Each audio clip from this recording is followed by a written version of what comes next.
Imagine even contemplating trading this guy.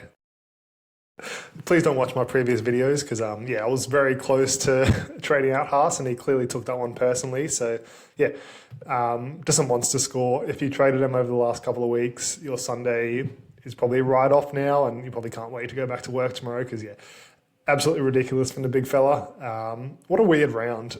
I don't really know how to describe that round. It was just weird to me. I don't know if I'm the only one who feels that way. I can't even describe why it was weird. It was just fucking weird. I talked about trades being such a tough one this week. Like we're going to have to make uncomfortable trades if we want to make upgrades. Like we don't have as many mid-ranges on the board that are easy upgrades. We're going to have to trade someone we probably didn't view as a trade this week or even long-term. Like for me, it was Nico Hines, Savala, Hoskins, players like that I had viewed as longer-term holds, or certainly not this week anyway. And yeah, they were potentially on the chopping block because like Jerome Hughes was such a big pickup and stuff like that. If I had known what the round was like, if like I could make my trades for round 16 at this point, I actually still have no idea what I would do. Obviously, I probably wouldn't play Hughes. I wouldn't bought Hughes because I've left heaps of points on the board there. But like I don't know. I ended up doing these two. If you haven't seen, Tamale to Stewart and Lawson to Hughes. Well, Hughes was coming in like no matter what, pretty much. But I don't know if I would have done it for Lawson. I don't know if I would have got Reece Walsh instead of Jed Stewart, which is what I was massively contemplating in my Friday video. I literally have no idea what I'd do. Hines was on the chopping block and he pumped out like a 53 in the end after updates. So like that's pretty much borderline for like a trade or sell. It was just weird. Like I'm very glad I kept Savala. But yeah, I don't know, weird. We've had a few injuries come up for next week, which yeah, is going to be interesting. A lot of teams are going to be fucked. So I'm kind of glad about that. But yeah, I did leave a few points on the board this week. Overall, I'm pretty happy. Like I went up about 100 ranks. So I'm into the top 2,000 now. Yeah, I went up 110 ranks. So pretty decent overall.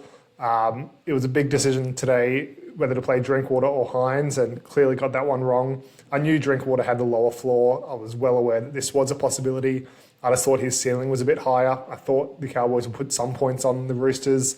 Didn't eventuate that way. Hines got a pretty stock standard 53 and Drinkwater got a pretty standard game from him as of late. I've had him for 5 weeks or 5 games, maybe even 6, and he's averaging 36 for me. So absolutely disgusting when I could have got someone like Herbie who's probably averaging like 70, 75 in that time. But yeah, it's just the 50-50 calls that don't get your way sometimes. But yeah, I'm not going to complain about anything this round really. Obviously, yeah, I could have done that. I could have played Savala, but he was absolutely never going to be making my team because I kept Haas and he was massively on the chopping block, not only this week, but also last week. If Aitken had scored a 55 plus, I would have sold Haas for Siwa Wong. And he got a 10 and is out with either an MCL or ACL. So it could have been an absolutely disastrous swing, minus 91 points and minus 2 trades. So really happy that I've managed to avoid that bullet. I'll cop the 27 point loss on Drinkwater. I'll cop my stupidity of playing Sharp when I didn't need to. If I had done my looping correctly, and then that would have been another 16 points, it would have been Hines over him. So yeah, either way. But yeah, like I'll cop all that because I managed to save trades and keep Haas, which at the end of the day, if you're saving trades and getting points from it, that's the biggest thing for sure. And yeah, Haas was definitely on my chopping block last week. How did he end up staying in my team? I think it was Tallis Duncan even, potentially. No, it wasn't Tallis Duncan. I don't know. Cannot remember what the go was there. But yeah, there was some circumstances where he was almost certainly being traded. I think at the start of the round, he was like an 80-85% chance of being traded. And yeah, things have worked in my favour there. I haven't got a lot of 50-50 calls right this year, to be honest. Lately, they've been starting to swing my way, but yeah, like my first 8 weeks, I got the captaincy wrong every week. I took Cleary's 5, which really, really hurt. But yeah, like the first 8 weeks, I chose the wrong captain every single week, like the lowest of the 3 between Haas, May, and Cleary. So that really set me back early. I think my team is stronger than a 2,000 overall ranked team because of that. Because obviously, if you're leaving points on the board like this 26, 27 this week or whatever, and like all your captaincy choices, it actually doesn't like change your construction of your team. It's just like a week-to-week basis. So yeah, I think I've left a lot of points on the board in that degree, but I think I've been pretty good overall with my trades. Obviously, I wanted Herbie in round 11, 12, maybe even before then. And like he was in my team the whole week, and then some mid-round results didn't go my way, so I didn't bring him in. But that's really the only one I fumbled. Jazz Tavanga, I wanted for ages, even before, like 2 weeks before he was popular, before their bye. I talked about him massively, wanting him. Didn't go that way either. But yeah, they're like the two biggest things that haven't gone my way. I've kept Haas. I sold Cleary, which has turned out to be okay, even though he pumped out like 270s. So yeah, lately things are starting to swing my way. I still am not making the correct 50-50 call every time, as you can see this round. But overall with my trades, I'm in a strong position. Got 10 trades left, so that's fine. Used the 2 this week, and the Lawson to Jed Stewart was a waste of a trade by all definitions, pretty much. Like it was a cash down to a cash down. I got 30K or something from it. But if Jed Stewart turns into a cash cow, that's fine. It would have been even worse at this stage if I traded Hines or Savala, because they obviously both pumped out good scores and I want to keep them now. But it's fine. Like I knew this round was going to be uncomfortable for trades. I think I came out of it okay, especially with the injuries that we have. But I just left myself in a bad position last week thinking I was going to trade Haas and didn't work out. So I didn't have the money in the bank to go up to Marley to a Hughes this week, which isn't really my fault. Like it is, because I didn't like leave the money there. But yeah, all my trades, you probably have noticed a trend by now. I don't make them before the round. They're, especially over the major and minor buy round periods, it's fully dependent on mid-round results. So they're sort of out of my control. Obviously, I choose what trades I make, but yeah, sometimes I win trades or like save trades by my players doing well, and sometimes it's the opposite. But most of the time lately, it's come out my way. And I do put myself in a position where like I have all those mid-round options, and like I have assessed it before the round. So I am putting myself in a stronger position than most people are, probably by like deep diving into it. But yeah, like it requires a lot of luck as well. And yeah, so I could have traded Haas, which isn't really my fault. Like if I did it, it's not my credit for keeping him, because I didn't want to keep him. I was more than happy to let him go. So yeah, it's just fantasy is a luck game more than anything. I don't really know where I'm going with this. I'm just sort of going on a tangent. But yeah, like fantasy is a luck game as well as skill. And yeah, if you traded Haas, don't beat yourself up, because it was a perfectly fine thing to do. I just got lucky by keeping him because of mid-round results over the last couple of weeks. And sometimes you get unlucky, and sometimes I've gotten unlucky by not getting Herbie Farnworth and stuff like that. It's a lot of luck. You can do what you can for the most part, but yeah, you can't control everything. Also, forgot to mention, thank you heaps for 400 subs. We hit that over the weekend a couple of days ago, but I keep remembering to say it and then forgetting as soon as I start filming. So yeah, thanks heaps for that one. A few injuries this round. So Fletcher Sharp, obviously HIA, so he was mandatory stand down because he had a Cat 1. He's out. He was going to be out for next week. He's now got like a 4 to 6 week injury. I'll quickly get it up now from NRL Physio. Can't remember exactly what he said. Did he even post in his group? I know he posted in real life. In real life, on his Facebook page. Yeah, he hasn't posted in the group, so I can't remember. But he's out for like 4 to 6 weeks. So yeah, you can absolutely sell him now. I was contemplating selling him next week just because he misses 17, 18, and there's other alternatives around like the 50 to 55 mark in the winger fullback position that can cover him. So yeah, he's absolutely a sell now in most cases. Like I said, he's not like a must-have by end of season. If he averages 57, you will want him back. But I think there are other alternatives. You can miss a few points if you trade him for a like-minded, like someone like a Tedesco who plays round 18. If you don't already have him, that's fine, and you don't have to trade Sharp back in. Yeah, he's out next week, so that changes plans there. Jaden Campbell failed his HIA today. It's a weird one. So obviously the game just finished, so we don't have all the news. But I heard on the broadcast, and NRL Physio posted something that was flirting around that thing. He actually passed his assessment from the Titans, but the independent doctor ruled it a Cat 1 straight away. So I assume they're going to fight that. NRL Physio laid out some things, like some groundwork that you need to do to show that, like to overturn the ruling, really. But the stage is out for next week. If he is, he's potentially on my trade block. I don't think so. It's like a very luxury one, and I would not recommend it. For the most part, he is a hold, absolutely. But if I can do something with that money, then I might. But yeah, I think there's a 50-50 chance he does actually play next week. But at this stage, he's out for next week. So that's two gun winger fullbacks that are out. So that makes it very tricky for a lot of people. It's okay for me. Like Jed Stewart comes in, and obviously I'll be looping him because I can just put Tedesco up there and loop him. But if he scores a 40 even, then I'll absolutely keep that score. I'm not going to make a luxury trade unless I want like a Reece Walsh, but he might make Origin. So yeah, don't know who I'll do at this stage, but Jed Stewart could absolutely provide me heaps of value with that trade this week if he pumps out a 40 plus. And yeah, we're very far removed from that. He got a 30 with a try. I cannot see him scoring a 40, but in the event he does, which would again all be luck, then I've actually lucked into that trade based on the news. So yeah, who knows what he scores. It doesn't matter if he scores badly, I'll make a trade. But if he does score badly, yeah, I will have to bring in a winger fullback.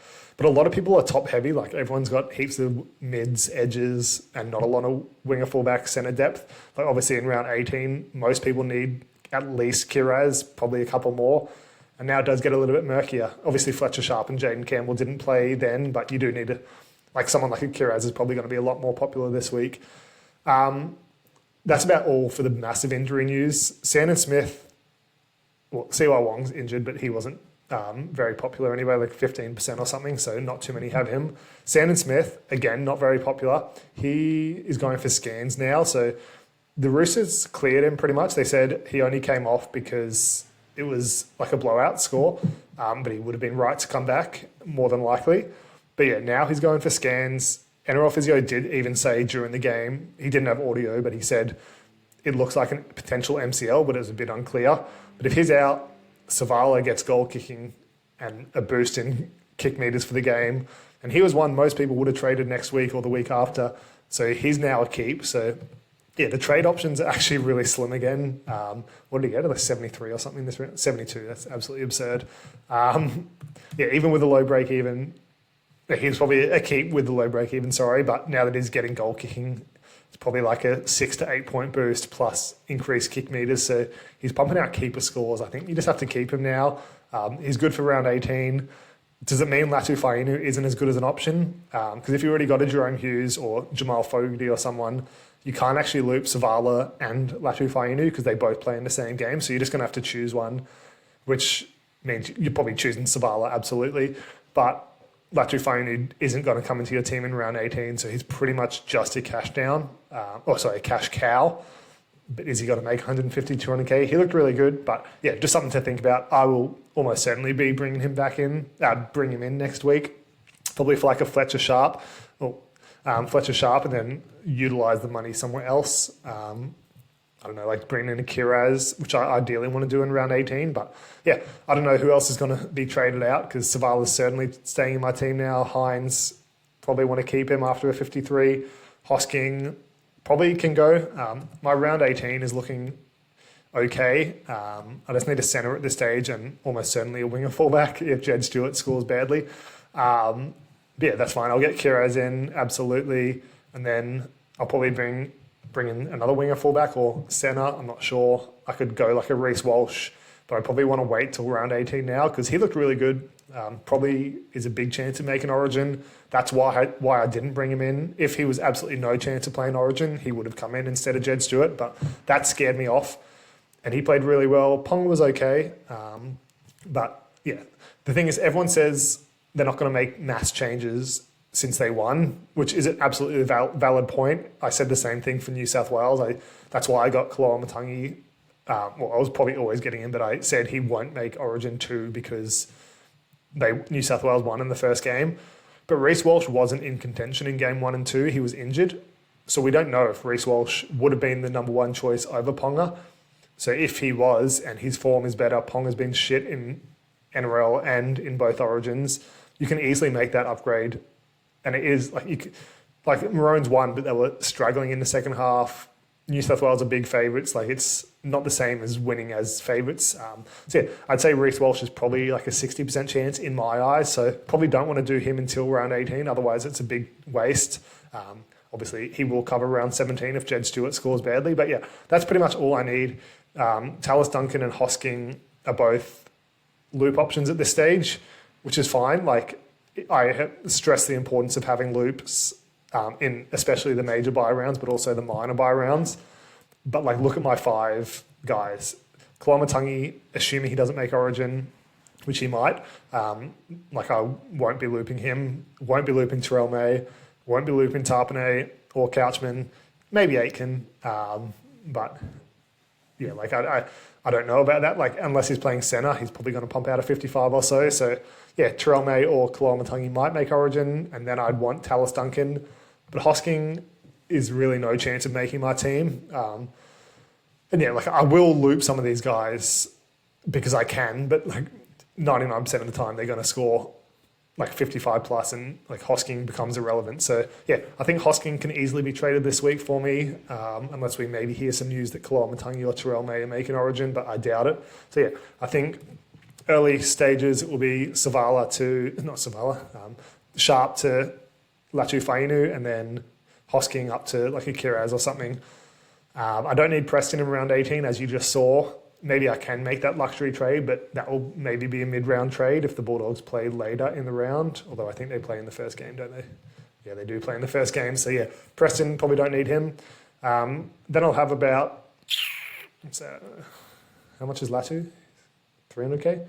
Yeah, so I'll have about 400k there. I think it's about 150k to Kiraz. So I'll have 250k in the bank, which is fine. I want that for round 19 and 20 to bring in Clearys, Yos, Carrigans, stuff like that. So I want money in the bank for then. So I'm happy to carry that cash for a round or two. And then I can make some fringe upgrades like Hines or Tallis Duncan, stuff like that. So yeah, that's my plan at the moment. Way too early, like round finished 20 minutes ago. So just like to debrief and tell you what my thoughts are heading on. But yeah, that's about it from that round. Hopefully you guys did well. I'll get into the 3 games here that played today. But yeah, that's my final wrap up for my team. Hopefully you guys do like that sort of stuff. I don't know. I've said it before. I don't know if you guys like hearing about my team. I usually like hearing about creators' team, like content creators' team, like Jamie and Longy when they talk about theirs. I do appreciate that. It gives me an insight as well of what maybe I could do, but I sort of go on my own thing anyway. But yeah, anyway, we'll get into the 3 games. Missed the first half in this one, but the Sharks were blowing them out. Then Broncos just came back in the second half. They were absolutely unstoppable. Payne Haas, yeah, 102. I saw he was on like 28 after 22 minutes, and I was like, sweet, like, that's good. And then he came off, and I was like, shit. Then I was like, oh, maybe he has like that 3 stint that we used to see Joe Tarpanay do. So like they come off early in the first half, then come back, and then play like another 15, 20, then go off and then come back on.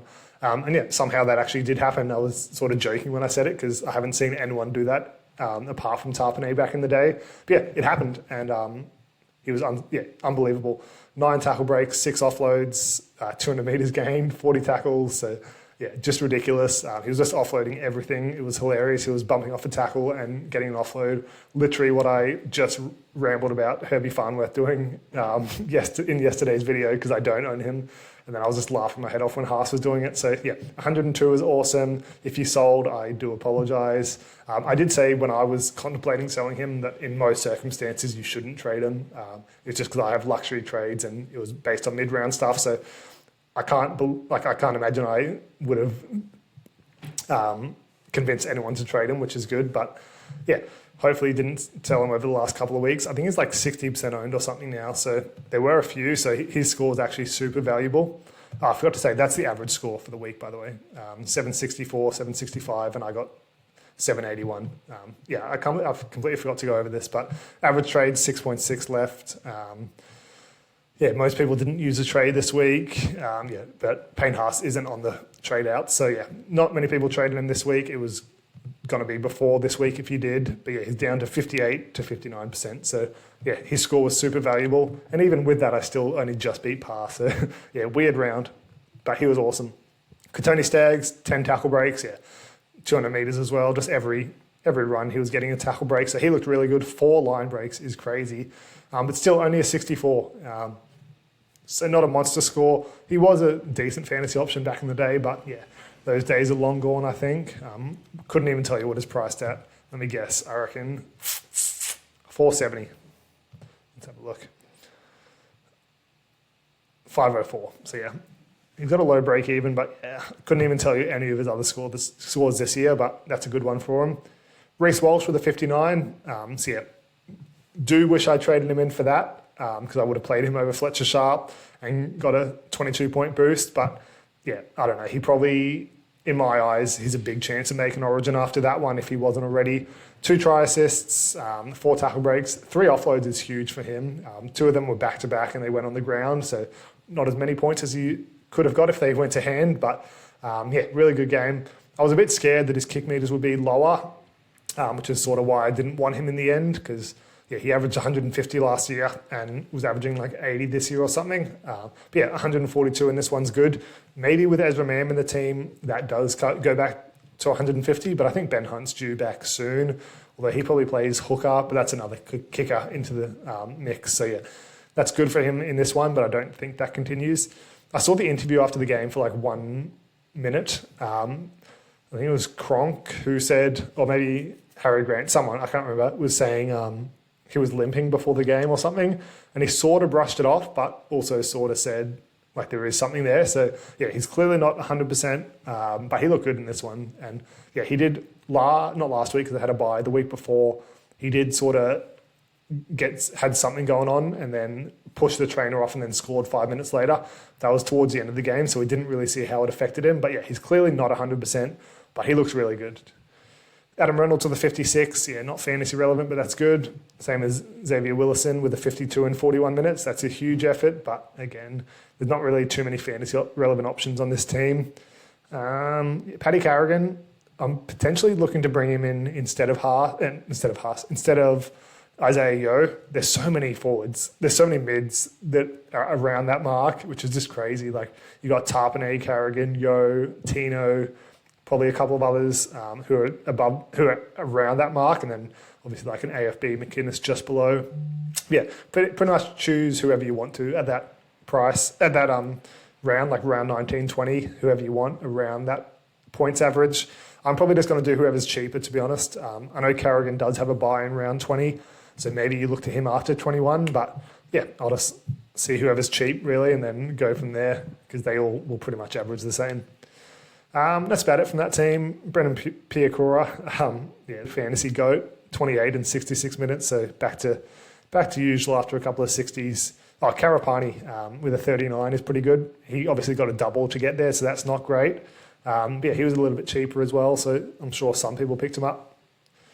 Over to the Sharks side, and Blake Brayley with a 68, so he's backed up his, 80-something last week with a 68. Yeah, I pretty much talked about him from the second I started this channel every week up until now, saying he wasn't a fantasy relevant option. He's going to average that like 45 to 49 mark. He's done it every single year. He was, yeah, a few people picked him up in round 12 and leading up to round 15, but Damien Cook, Jazz Tavanga, those sort of guys were a lot better. Riley Smith back in round 12. And yeah, but he's pumped out 2 massive scores now. Is absolutely not an option. 51 tackles looks great on paper, but he usually gets like that standard hooker, like an Appy Coruscant or Reed Marnie, where they get more tackles than fantasy points. So yeah, wouldn't read too much into it. The run meters are actually good. He had his career high last week of like 120 or something, and then 57 this week. So that is good, but you'd want to see that happen every week for him to even consider being an option. Britton Nickero with a 61. That's actually crazy because I think he was on like 15 at halftime or something like that, or whenever I checked it. So I thought he was back to usual, but no, 61's really good. A couple of line breaks and a try assist, and that base is good. He still misses a lot of tackles. He's not fantasy relevant at this stage. He was very underpriced leading up into the major buy rounds, but yeah, he wasn't a great option at that, but he's pumped out a few decent scores in a row. Nico Hines, if you sold him, yeah, that's absolutely no worries. I was contemplating it. I do still view him as a borderline keeper, but clearly a step below a lot of those other guys. I'll probably just keep him because he's too cheap to sell now. and like he's slightly underpriced, and yeah, there's probably not going to be a right time for me to sell him unless it's a marginal upgrade in like round 20 onwards or something like that. But 53 is decent.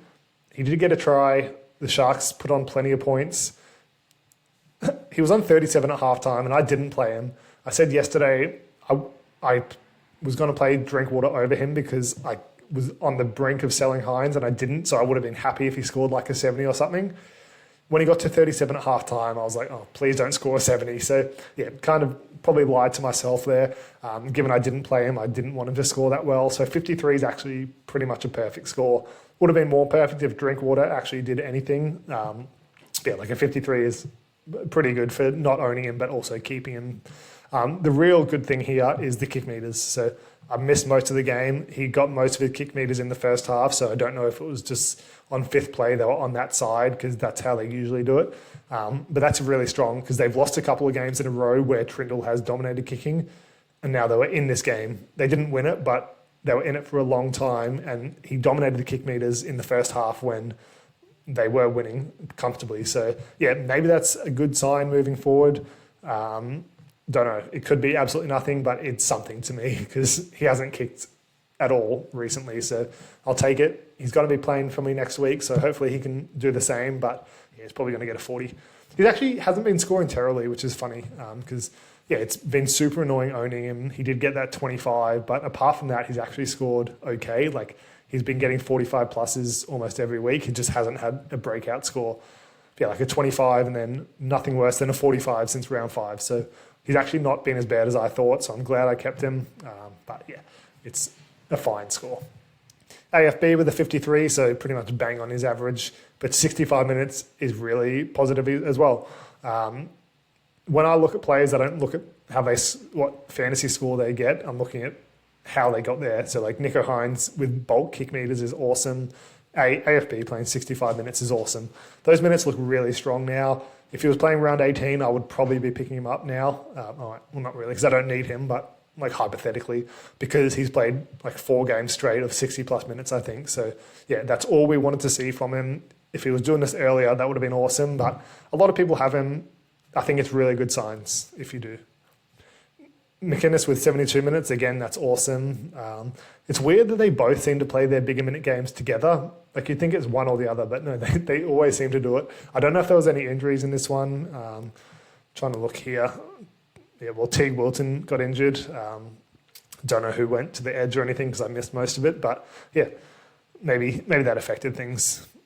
Talakai with a 42. Yeah, he was an option. If he played next round, I probably would have got him over Jed Stewart, but he didn't, so he was useless to me. 42 is really good, and he does have those sort of games. I think he averages like 35 or something, or maybe even higher in the centres, and he's got that spot for at least 4 to 6 weeks, so he should make a bit of money in theory, and that's gone a long way to fulfilling that if you did bring him in. I think he was like 30% picked up. Yeah, not 30%, 3%. I do that every fucking time. He was like 3% picked up, which is pretty crazy. Surprised he fit people's teams. But yeah, that's good. Teague Wilton with a 32. So yeah, he got injured. He was on the way to a big score by the looks of things, but yeah, not much you can do there. Shout out to Ronaldo Mulatalo. He was on like -8 for a while there. I was actually considering picking him up when I saw the -8, not now, but like if he gets down to like 350k or something, he's already lost 150k this year, I think, or like 80k maybe. Yeah, if he got a -8 and then lost another 60k and then had a massive low break even next week, he's probably coming into fantasy contention soon. What did he average last year? Like 41, 37, 39. So yeah, he's priced at 35. He'll probably be priced at like 32 after this round. Let's have a look here, actually. Ronaldo. Will he get a 5? His break-even isn't that high. Yeah, so maybe he doesn't. But if he gets down to like 350k or so, he will potentially be an option, funnily enough. Moving on to the next game. So Cows versus Roosters. Yeah, absolutely disastrous from the Cowboys. Looks like updates have been in here. Please tell me Scotty Drinkwater got that try assist. I don't think he should have got it. There was one to Braden Burns. Let's have a look. He did get it. Wait, he only went up like 3. What was he on? 26. Let's go. He went up 5. Okay, that has made me a little bit happier. Yeah, didn't think he should get it. That's crazy. He actually did. But that's fine. Looks like Teddy went down 2. But yeah, the Roosters looked really good. Yeah, Cows look shit. They got blown out by 54 last week. Yeah, what can you do? Marky Mark Nwangani Tuwase with an 81. This guy keeps performing. I'll put my hand up. I said he was a trade coming into like round 15, or not 15, like maybe like after round 12, so 13, 14. I just didn't think he was a massive fantasy relevant guy. He's a really good real life player, but I don't know. He's gone to next level. He's super exciting to watch. Yeah, I think he scored a try at least one every game he's played on the wing. And yeah, this is just incredible. 8 tackle breaks, 3 offloads. He just has a play every game where he does something unbelievable. And yeah, this was no different. 81 is insane. Yeah, he's obviously not a pickup or anything, but he's just gone crazy. Teddy with a 68. So yeah, I think he went down 2. So yeah, that's slightly annoying, but whatever. That's fine. 68's really good.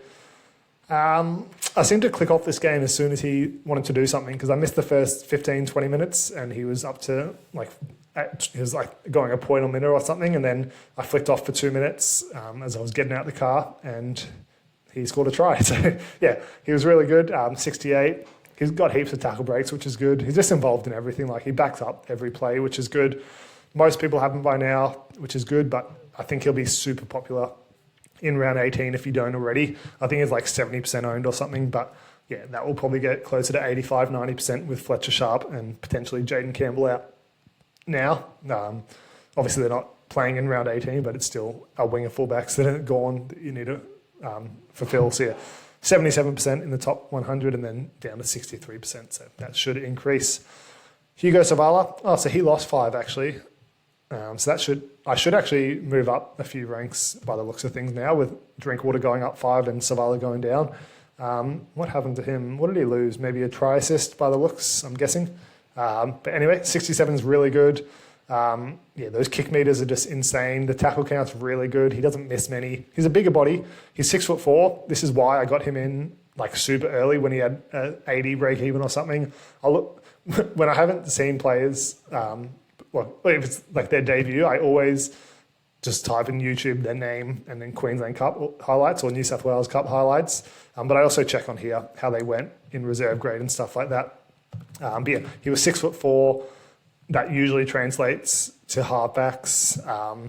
Yeah, he averaged 47 in reserve grade. So yeah, he was always pretty much going to be a pickup. But yeah, it usually translates to a high tackle count. It's like when edges go into centre, they usually have high tackles. Yeah, really, really good. That base is so strong. He's going to get goal kicking if Sandon Smith is out. He is not a keeper, but is he a keeper? Like low key. If I'm contemplating keeping Nico Hines for this season, am I not just going to keep Hugo Savala? Obviously, when Sam Walker's back, maybe things change, but like his scores have been unbelievable. Like 67, 63, 46, 55, one bad score, and then back-to-back 50s. So yeah, who knows what he could do. I picked him up after this, by the way, so shout out me.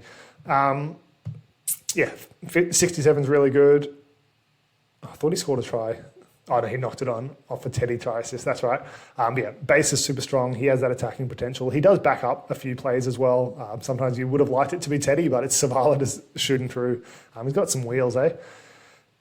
Connor Watson, so he moved into half for a little bit when Sandon Smith went out. Where the hell is he? Yeah, so for 26 minutes there, but he played 80, so he was going to be in for the long minutes anyway. He's absolutely going to be a pickup after round 19. After round 18, I'm assuming he doesn't play many minutes in Origin. Potential that he misses Origin. As funny as that is, I don't think it happens, but I've heard some rumours. But yeah, I think round 19, it's either him or Harry Grant. Potentially both if you want to play Watson at mid or something. Yeah, I will almost certainly be bringing him in as well. Nafahu White with a 60 and 53 minutes. So he's been really good since coming back from injury. Yeah, 60 is really good. If you kept him, well done to you. He's actually rewarding you, which is awesome. 200 metres is insane. 26 tackles is about usual for him. He's not a massive tackler, but he has heaps of other ways he can score, like with tackle breaks and offloads. No offloads in this, and he still beat a point a minute, so really good there. For Keddy, so this is interesting. He moved out to edge when Siwa Wong got injured. I don't think he plays there. I think Nat Butcher has been delayed. I think he's out another 4 to 6 weeks. But Egan Butcher's probably due back. I can't remember what happened. He picked up a few like head injuries and stuff like that in the other games. So he might have just been on a stand down, but I think he'll come into the team. But yeah, whoever picks that spot up, if they're cheap enough, they might be an option. Egan Butcher's really good, playing 80 minutes on the edge. I was almost going to get him in round 12. Lucky I didn't, but yeah, Fiketti was really good out there. He was doing a lot of his work in the middle, defensively as well, still being out there. But he was an option this week. His points per minute wasn't great, so I leaned against it. I said steep was probably better, but obviously a lot steeper of a price point. Yeah, really good if you did pick him up. I can't imagine too many people did. Angus Crichton, yeah, good on him, backing up from Origin with 73 minutes. Blake Steep, 48 in 57 minutes. Those minutes are awesome. I was talking about him, that I was actually close to getting him until Koloamatangi was named, because yeah, I just had an excess of mids in the end. But yeah, that would have been such a fun one. He was on like 2 after 15 minutes or something, and he's a points per minute monster, so would have been frustrated as, but then just had a couple of offloads back to back and just did a bit of everything. 57 minutes, if that continues, like this guy is going to be a keeper for sure, but he's probably not going to continue. We had a few injuries, and not direct injuries like Siwa Wong and Sandon Smith, but they do affect the rotation and stuff like that. So yeah, I don't think he's going to play 57, but if he does, he's coming into my team. Robert Toya with a 40, yeah, nothing wrong with that. A lot of people traded him already, but yeah, that's good on him backing up. Iolu with a 33 in 51 minutes. This guy actually looks pretty good in real life. He's got a bit of a kicking game. I don't think he got the 40-20, but he was close to it. Oh no, it wasn't a 40-20, it bounced up. This is the one I missed because it was Tedesco's try, I think. What's it? I don't know. Yeah, bounced up. Really unfortunate for Drinky. Yeah, led to a Roosters try, so he looks good. Unlucky if you have Siwa Wong. Hopefully he's okay. Praying it's an MCL, not an ACL. Haven't heard anything yet. But yeah, we've had too many ACLs recently. Hopefully he's okay. Braden Burns, how good's he, eh? Pick him up. He's a gun. No, this is like his best score ever. I don't know what the hell that came from, but yeah, he looked good. The Cowboys are so fantasy irrelevant. It's not funny. Like they had about 6 changes to their round 15 team, and I looked at the team and I was like, these guys all fucking suck. It was like Carl Lawton, Kai O'Donnell, stuff like that. Yeah, absolutely no one of fantasy interest. John Bateman slightly at the start of the year, but that was about it. Scotty Drinkwater with a 31, so let's go. He got a boost. He lost a tackle break somehow. Yeah, I missed the first couple of minutes where he had 3, so don't know if that was justified, but he got the try assist, which he probably shouldn't have got because he didn't do a whole lot, so I'll take that. 31 is terrible, but hopefully the Cowboys are better. The thing I'm concerned about here is he is a terrible goal kicker, and every time Thomas Duffy comes on the bench, he kicks. Comes off the bench, he kicks. It seems to be a trend where Drinkwater absolutely fucking sucks from the left wing, like the left sideline. So I've seen other people replace him there as well. So maybe it's just those ones, because I think it was a couple of weeks ago, it might have even been Duffy. Drinkwater lost a kicking to Duffy when they scored in the left corner. Then like 5 minutes later, they scored under the post and Drinkwater took him again. So hopefully it's just something like that. But if he loses goal kicking, even partially, he loses a lot of value. The kick meters are strong, like 250 meters. It seems like any time the Cowboys get stuck at halfway, like after their set's over, he will take those kick meters, which is good because the Cowboys suck and I'm a Cowboys fan. And it seems to always be the case where they can't get out of their own half. But they can't just keep losing by 40 and expect Drinkwater to score well. So yeah, spewing that I picked him up when I did, because I got him before round 12, like a couple of rounds before, over guys like Herbie and stuff like that, because I thought he was going to be unreal with the kick meters, goal kicking, already averaging 50 before that. So yeah, really unfortunate. That's one of those things that is somewhat luck. Maybe I should have done a Herbie, like the signs were probably there, but yeah, it was a 50-50 call and I went with Drinkwater and it couldn't have turned out worse. But yeah, he'll be a really good option when he's down to like 500k or so, if you don't already have him. But heaps of people picked him up last week as well, like 25%. So yeah, come along for the ride, eh? And yeah, that's about it from that game. Jackson Purdue with the 22. If you haven't sold already, please do. Heard some people talking about him as a buy a couple of weeks ago, and yeah, I was totally off that. He's going to have those games where he scores a 60, 70, but most of them are going to be like 20, 30, 40. So yeah, just don't do it to yourself. Eels Titans. This one was a high scoring one. Kind of a good game. Eels looked really good in attack. They were trying everything, which is really cool to see. Even without like Dylan Brown, Mitchell Moses. Yeah, other guys really stood up. Dean Hawkins was phenomenal. Isaiah Iongi was awesome. So yeah, really fun game from that side of things. Jaden Campbell got injured early, so that kind of took the sting out of it in terms of fantasy. But yeah, good game. Junior Barlow, he is pumping out some monster scores. I don't know what the hell's gotten into this bloke. Obviously, with Hopgood not playing massive minutes this season, someone had to step up. And yeah, him and Jack Williams have been really good. He's still not fantasy relevant. Maybe if they had better buys, he would have been a couple of weeks ago. But yeah, really good scores in really good minutes. What does this guy average previously? So yeah, he was averaging 43 minutes last year, but yeah, even in like bigger games, he hasn't been scoring too well. But this year, he's just gone great guns. So yeah, he's not relevant, but he's been good. Dean Hawkins, 67 is really good. I know Dylan Brown's back next week, I think. There was rumours that he got injured in training, like a serious injury, but that was unfounded in the end. If he was out long term, maybe Joash Papali would have been an option, but Dean Hawkins as the number one, as the dominant kicker, he's actually been really good. So yeah, obviously a few lower scores there, but back-to-back 67s. He's not fantasy relevant. He doesn't play around 18, so avoid him. But yeah, maybe one to watch if he ever picks up a starting spot. Kartonga with a 58, so yeah, really good from him. He did have a few back-to-back bad scores, I think, or maybe just one, can't remember. He's off my team. I don't look at him anymore. I used to like watching that guy play as well. It sucks, but yeah, 58's really good if you are still holding on, but probably get rid of him before round 18. Just hit his break even though, which is good. Jack Williams with a 57 in 63 minutes, so yeah, he's been really good. Another good score from him. Those minutes are super strong. His points per minute hasn't been the best in the past, but lately he's been awesome. Iongi, yeah, 3 try assists, 5 tackle breaks, yeah, a bit of everything here. He does pick up a few errors that aren't necessarily his fault, but it's just the way the cookie crumbles sometimes. And yeah, that really staggered his score because he was on 50 quite early with like 20, 25 to go maybe, and just couldn't get past that. But yeah, his activity is really strong, even earlier in the season when he wasn't getting good fantasy scores. I kept talking about it. His meters gained is strong. He does look to bust a lot of tackles. So yeah, I kept him for longer than a few people did. Some people still have him, which is crazy. Yeah, he's really good. He looks like an awesome player. He's usually worse without Mitch Moses, but maybe Moses and Brown being out means he has to lead the team a bit more. So maybe there's a sweet spot there, either with Moses and Brown back, or both of them out. He's good, but if just one of them's there, he's shit. Who knows? But he was really good today. Hopgood with a 47 in 48 minutes. So those minutes starting to creep up. I think this is his first week he's actually played a little bit more. But yeah, we just need to see him 55, 60 before he becomes fantasy relevant, and can't see that happening this year. It'll be a good price for next year though, I think.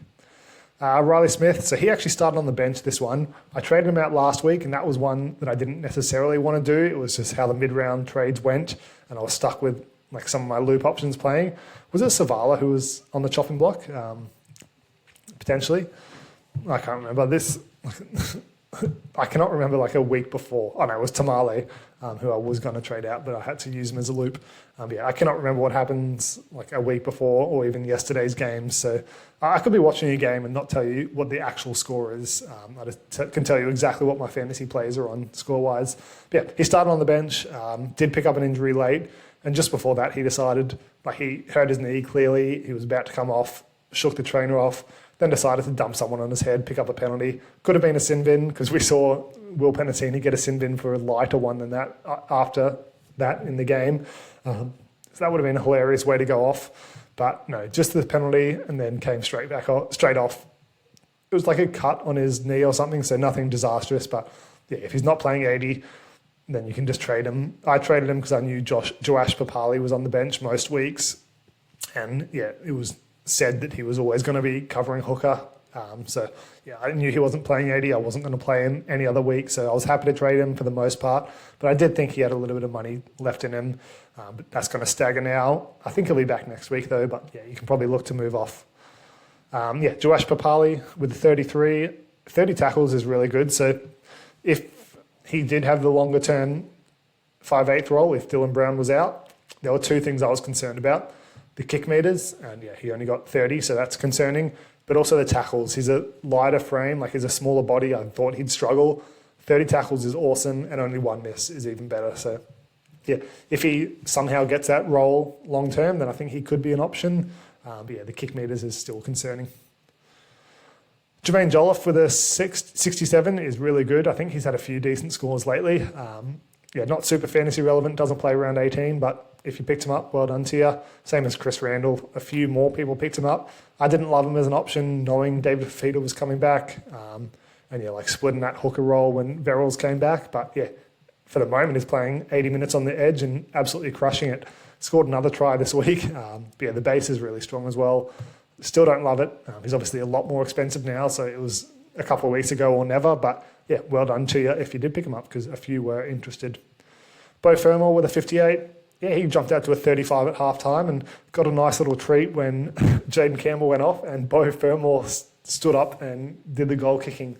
So that was just fun. He only went 1 from 3, but he had a couple of sideline ones. And I always like at the end of games when it's a milestone game and someone like a Josh Papali goes for the conversions. And it was just an added benefit that I had Beau Fermor on my team. So nailed one from pretty much in front and then missed 2 from the sideline. So yeah, that will never continue, but it was cool to see anyway. Yeah, the bloke is not picking up any negative stats lately. 58 is pretty good. The only thing that's annoying that's fully out of his control is I'm comparing him to Herbie Farnworth every week because that's who I chose. It was ages ago in the season, but I'm choosing Beau Fermor in the centre role as my keeper instead of Herbie at the moment. And yeah, he's just losing to Herbie every week because Herbie is just fucking unstoppable. So yeah, out of his control, a 58 is good. Verrills, yeah, playing 80 again. So yeah, I thought he was meant to be out with a broken hand and he's just pumping out 80 minutes every week. So that's crazy. Tino with a 24. So yeah, he's going to lose a lot of money. So yeah, he could be one of those that we're picking up in round 19, round 20 for a lot cheaper. Will he get a 24? You're going to let me do this? He's going to have a massive break even. He might be down to 600k very soon. So yeah, I think he might end up being the one I pick up over a Carrigan, Yo, someone like that, just because of his price point. But yeah, I think he's carrying a little bit of an injury and obviously still has Origin and backing up and stuff like that. So yeah, wait and see on that one. Jaden Campbell, yeah, like I mentioned, 7 in 27 minutes is whatever. He missed 4 tackles. Those kick meters were going to be huge. But yeah, he had that Cat 1 ruled out by the independent doctor. They are probably looking at challenging that one, but at the time of recording, I've got nothing else for you. But that'll be one to watch for next week. I think I'll keep him either way, but it'll be interesting. A lot of people will have to keep him and be stuck without winger fullbacks this week. So yeah, I invite the chaos when I have more trades than most people. But that's a wrap for this round. Don't know when my next video will be out. We'll see if anything interesting comes up. But yeah, until then, hopefully you guys had a good round. Let us know how you went, and we'll see you next time. Bye.